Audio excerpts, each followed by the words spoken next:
સુરેન્દ્રનગર જિલ્લાના કઠાડા ગામમાં પુત્રનું કારસ્તાન સામે આવ્યું છે। દીકરાએ માતા પાસે વાપરવા માટે 500 રૂપિયા માંગ્યા હતા, જે માટે માતાએ ના પાડી દેતા પુત્રએ આખા ઘરમાં આગ લગાવીને જાનથી મારી નાખવાની પણ ધમકી આપી હતી। ઘરમાં આગ ચાંપી દેતા ઘરવખરી સહિત ગેસનું બોટલમાં પણ આગ લાગતા તેમાં બ્લાસ્ટ થયો હતો, જેના કારણે આખા ઘરની વસ્તુ બળીને ખાખ થઈ ગઈ હતી અને ઘરની છત પણ પડી ગઈ છે। પુત્રએ ઘરમાં આગ લગાડી ભાગી જતા પિતાએ પોલીસ સમક્ષ ફરિયાદ નોંધાવી હતી। સદનસીબે આ આગમાં કોઈ જાનહાનિનો બનાવ બન્યો નથી।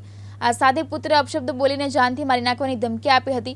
આ ગોઝારી ઘટના બાદ આસપાસના લોકો પણ ત્યાં એકઠા થઈ ગયા હતા અને આગ ઓલવવામાં મદદ કરી હતી। આ સમગ્ર ઘટના બની ત્યાં જ નરાધમ પુત્ર ઊભો રહી ઘર સળગતા જોતો રહ્યો અને માતા પિતાએ કહ્યું કે એ તો સારું હતું કે તમે બંને ઘરમાં નહોતા, નહીતર તમને બંનેને પણ જીવતા સળગાવી દેવાના હતા।